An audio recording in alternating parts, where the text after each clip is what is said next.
Hi there, I'm Mark Isero, and welcome to Article Club, where we read, annotate, and discuss one great article every month on race, education, or culture. This month, I have a couple questions for you. The first one is, do you have a pet? I'm asking because obviously many of us do at Article Club. Every week I feature a photo of one of our beloved pets. And so if you do, here comes the second question, which is how much would you pay to save your pet's life? I want you to think about that question for a moment because it's also the focus of this month's article. The article of the month is by Sarah Zhang. It was originally published in The Atlantic, and it's about the rising trend of cat kidney transplant, where more and more humans are getting transplants for their cats so they live longer. They're really expensive, about $15,000 or more, and there are a lot of ethical issues involved, including that you have to get the kidney from another cat, and that other cat can't consent. Anyway, I love this article. It's a combination of funny, serious, and thought provoking. And I also appreciated interviewing Ms. Zhang to get her perspective. She loves cats too, which you'll find out about in this conversation. And so I hope you enjoy this interview and also come to our discussion on June 25th at 2 p.m. Pacific time, where we'll discuss the article. You can sign up at highlighter.cc/discussion. All right, here's our conversation. Thank you, Sarah, so much for doing Article Club. Oh, thank you so much for having me. Your piece is wonderful, totally perfect for us at Article Club.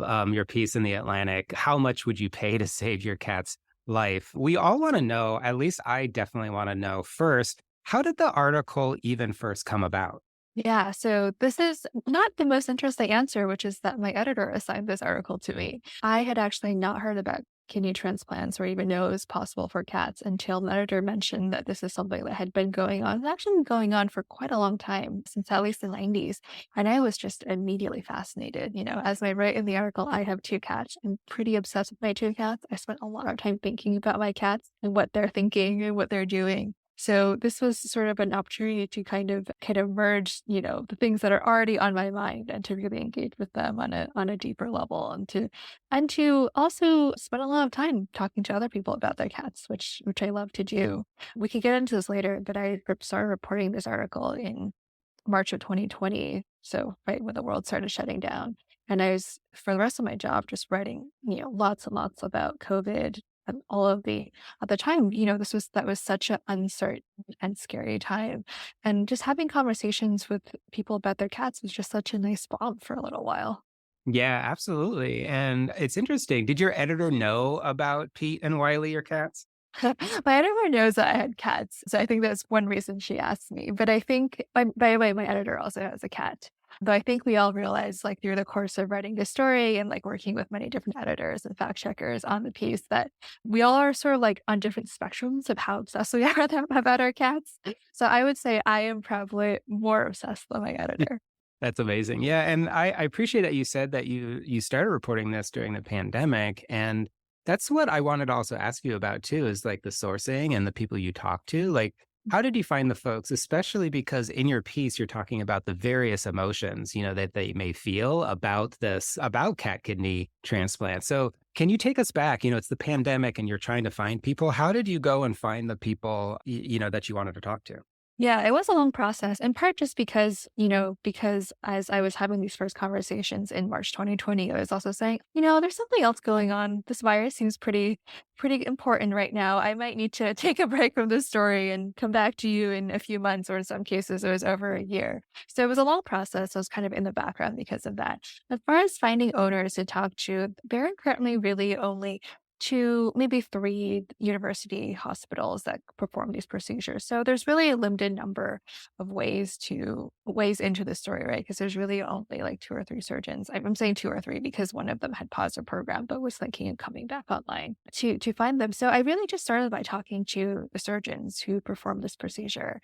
I wanted to, first just learn a little bit about how it's done, about the history of the process, about they are at the center of this world, right? They've collectively seen hundreds of these surgeries, and then sort of started thinking about how to radiate out from there by talking to different owners. So I just asked the surgeons I talked to put me in touch with some owners, and they did. And I really appreciate that they didn't only put me in touch with, owners whose surgeries went great. Sometimes there are complications, sometimes a second transplant necessary. So I got to like really experience the full or talk to people who experience the full range of possible outcomes from the surgery. And from there, I also just always kept asking, whenever I talked to an owner, I'd say, hey, do you know anyone else I could talk to? Are you in touch with anyone else? Sometimes they put me in touch with someone. I also just Googled. I saw who had talked about kidney transplant on social media, who had, in some cases, had a GoFundMe to try to crowdsource or crowdfund their cat's kidney transplant. So I kind of just in these stories, I always want to talk to as many people as possible because I know that there are many, many different facets to any kind of experience like this.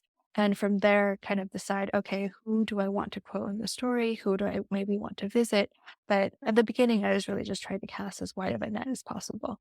Yeah, and I felt also that you're really sensitive, to the owners. Well, you also have this whole thing about are they pet owners or are they pet parents and the whole sort of in between. But for the folks that you talked to, I felt like you were really sensitive, and throughout your piece, it really came out that there's a sense of shame, in many ways, possibly with a lot of folks.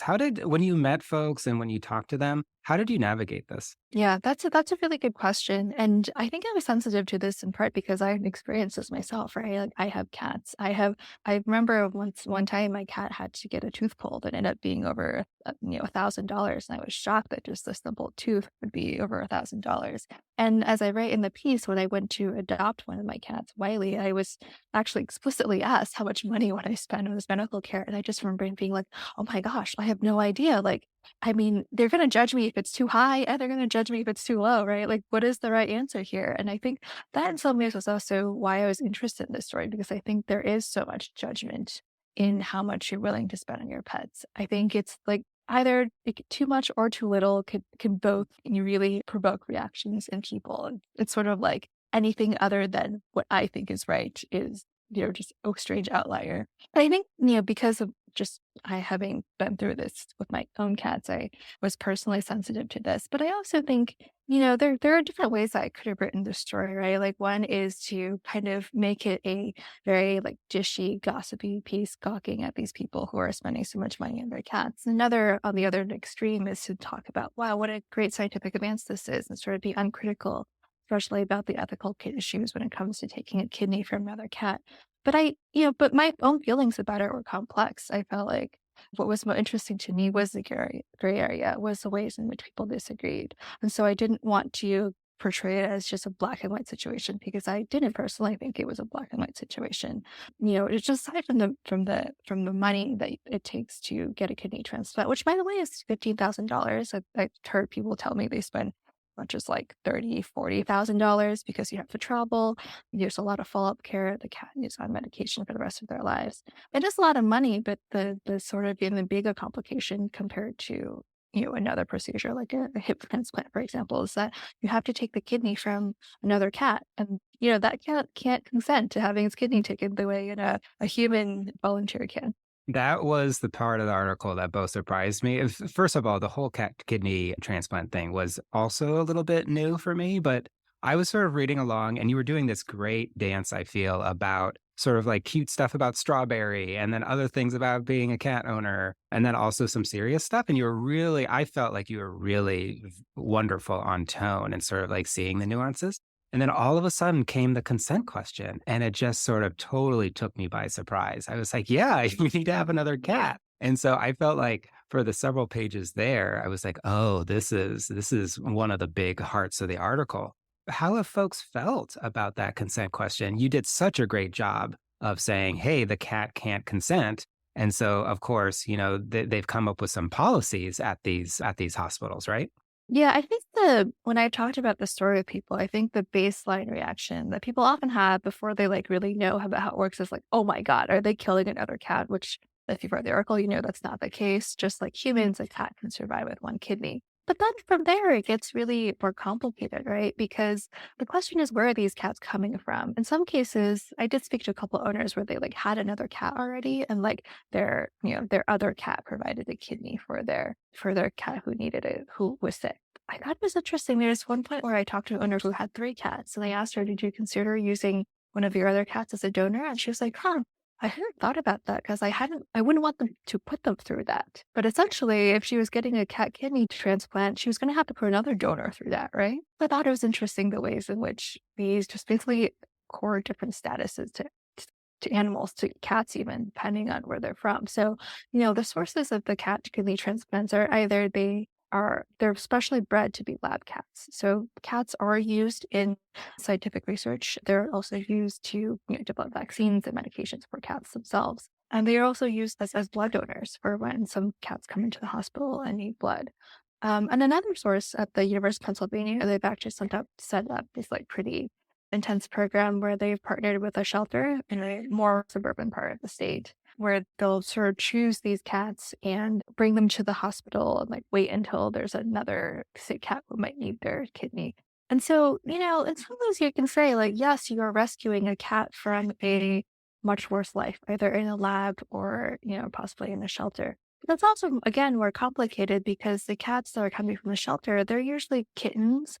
They're usually very good natured. They're very healthy. They're very playful. These are cats that are probably going to get adopted anyways, right? Well, you could say, well, these cats are definitely going to get adopted by someone who is really, really into their cats and will probably really like indulge and spoil their cats. So maybe they're living a much better life than they would have otherwise, except for the one kidney. But I think that there's so many layers to this, or just sort of how far down you like how many layers you peel off of the onion of like, is this really in the cat's best interest? No, there are cases where the donor cat did develop kidney issues, and it may or may not be unrelated to their surgery, but maybe if they had still had 2 kidneys, they would have lived for longer. But I think what's uncomfortable really is that we don't think of pets as property. We don't want to think of them as children, but we still become responsible for their well-being. And I think we are just trying to navigate like what is the best for our pets when they are also in some ways providing like a joy and a comfort to us. Like how much are we doing it for them versus how much are we doing it for ourselves? Totally. And also the question that you have, what do we owe, to these animals? And why also are we treating different animals differently? And I also appreciate how you brought in sort of like the vet's perspective as well. And sometimes how they are actually honoring the human's wishes rather than what's necessarily best for the cat. You did mention in your article that typically on average or the median sort of is that it allows for 2 additional years of life. But, the question is sort of like at what cost? We all know about how vets, suffer from a lot of mental illness. There's a higher rate of suicide, as you also mentioned. What did you feel, when speaking to vets about this issue? Yeah, yeah, being a vet these days is really hard. I mean, there's a lot of things going on in the veterinary industry these days. Part of it is a lot of consolidation. There's a vet shortage.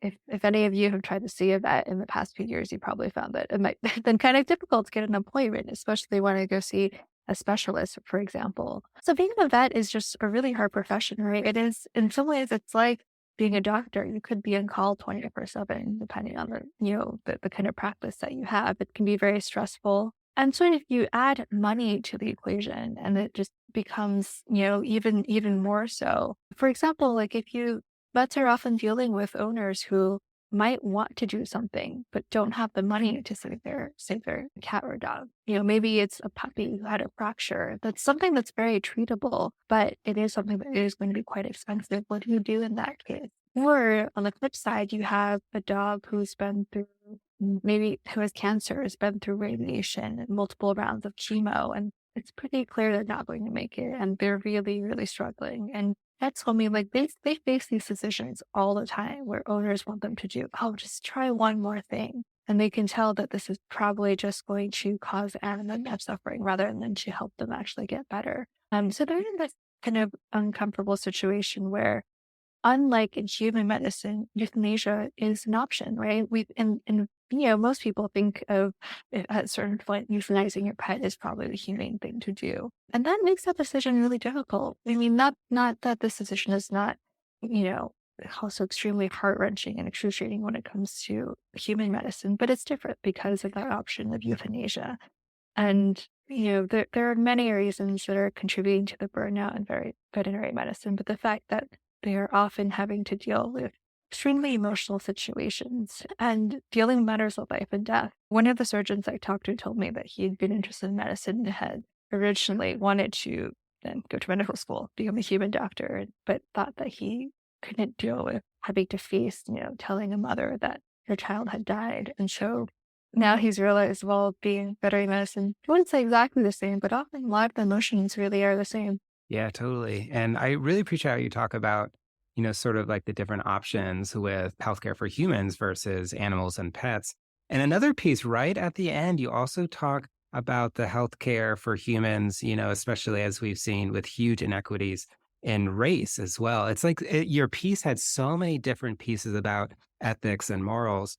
And, I thought that it was sort of trending toward the end. And yet you also speak to a cat owner, right, who is a Black woman, and Mhm. she was talking about how maybe she was getting better care for her cat than for her own relatives. Yeah, yeah. So Holly was also a graduate student, and she sort of, unlike most of the others I talked to, couldn't afford to get her cat a kidney transplant on her own. So right. So this is part of why I wanted to talk to a lot of people because, she had a very different experience than people who could just afford to drop $20,000 for their cat. So she ended up getting kidney transplant because she had cat insurance, she had pet insurance. And it just so happened the particular coverage plan she had, the particular insurance she had was going to cover the kidney transplant, but she knew like this is no way something she could have afforded on her own. So that was just a very different facet of experience than someone who, can afford to buy new cars and also give their cat a kidney transplant and not really worry about the financial cost.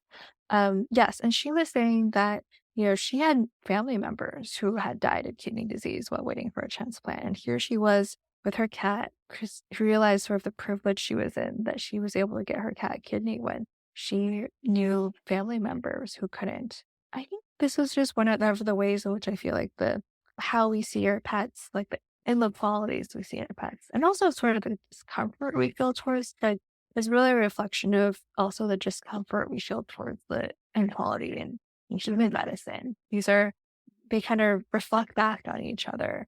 This is ostensibly a story about pets, but I think it's also a story about like human relationships and how animals are different and alike from humans, and also what that tells us about our relationship with each other as humans. Yeah, and I think expertly also avoided some possible sort of like generational pitfalls too, although it's definitely there. So I thought you were going to go and do the sort of maybe boomer versus millennial or even Gen Z piece around, the idea of our pets, our kids. And also you do mention that birth rates have fallen. And I feel like you were also getting at that, meaning that there's a whole lot of judgment, especially for folks who don't have human children and yet are putting a whole lot of time and effort into their pets, especially when they go ahead and say things that might be a little bit disconcerting, like, oh, this is my soulmate, like my cat is my soulmate. I wanted to ask, sort of, how did you sort of figure out how deeply to move into that part of your article? That's actually really interesting what you say about the generational divide. I would say that the people I talked to, I didn't necessarily feel like they were all boomers versus millennials. But of course, as you say, there is like a big change over time. And the stereotype is definitely millennials. They're so into their pets. So the sort of unspoken subtext of this piece is that I was actually pregnant with my first child when I wrote it. And we closed the piece when I was 38 weeks pregnant. And I think it came out like maybe a week or two after I gave birth. So this idea of our pets' children, how close are they to children, was very, very much on my mind. And obviously now that like I'm home with my baby and with my pets and the cats, I thought a lot about that too. Yeah, but that's a good question of like how far do I want to push into, like how people like sort of extreme ends of how people feel about their pets. And I definitely talk to people who were, very, very invested in their cats. The way that I think maybe most people would find a little bit hard to understand or like hard to relate to. But I think I felt important as well, just like as a writer technique, to find people who were maybe more ambivalent about having given their cat a kidney transplant. Because I think I think the gray is where things are interesting to me. I think that people are grappling with the issues when they've, if someone just says, oh no, I'm not concerned at all about like being judged, or I think this is definitely the right thing to do. I think there's often it's harder to sort of explore like what is the actual gray area there. If you're talking to someone who actually, I think, Cassie, whose cat Banquo is featured in the piece, I think she actually is someone who kind of thought about it both ways. And when we were closing the piece, Banquo got quite sick again, and she really was thinking, am I doing more because it is best for him, or is there a point where it tips into being selfish and I'm really doing this for me? And yeah, I think I've thought about, do they want to center this piece around someone who is a sort of like maybe more unequivocal or more extreme about how they feel about their cats? But I think I didn't want it to descend it into caricature. I really wanted to probe those ethical questions and to talk to someone who was thinking about it themselves. Yeah, I also feel like you probed, just to say one more time about judgment. And I'm still left with why are we so judgmental about this piece? Because we spend our money on so many different things and we have just sort of different feelings about things, but I still don't quite totally understand why. Like, do you have a sense about why you might feel that there is so much judgment? Yeah, I mean, my theory is that I think it's because pets are close enough to humans, but not quite human, right? Like if someone's spending money on their car or on, renovating their kitchen, I think there's this point which we understand like why you'd want a new car or a kitchen, because those are things that like we're all sort of brought up to desire and to value. But I think there's something about like having this deep emotional relationship with a pet, which does just like feel a little bit new in terms of change over time. My grandparents probably would have found it rather strange that your dog sleeps in your bed, right? Like I feel like in my grandparents' generation, like the dog like came into the kitchen or like was in the backyard, but they did not even come onto your living room couch. And so I think this idea that you'd be so emotionally invested in an animal makes us uncomfortable. And I think, sometimes makes us feel like, well, are you more invested in an animal than a human? What's that say about us as humans then? If we've gotten to the point where we're more, we care more about a dog or a cat than we care about a human. I think it's the kind of in between nature of pets where they are both a being, but they're also in some ways property that just is makes us very unsettled. It kind of brings up all these questions of what obligations we have to animals, but also what obligations we have to other humans. Yeah, I think it's just that the in betweenness is just very, very uncanny to us. I love that. Thank you. And I also love how you ended your piece. You write, our cats have taught us about being human. I don't know how much that is worth. And I just want to thank you, Sarah, for all your time for your piece. I have one last question for you, which is how are Pete and Wiley doing, either today or just in general? They're doing great. They're adjusting to the baby. Well, it's been 6 months, so they say they have adjusted. I was very, very curious to see how they would react to a baby coming home, and I think they were a little bit freaked out at first because she was crying a lot, and then they were meowing at her. They, like, could have heard us trying to shush her, so I think then they meowed at her. They tried to, like, shush her themselves.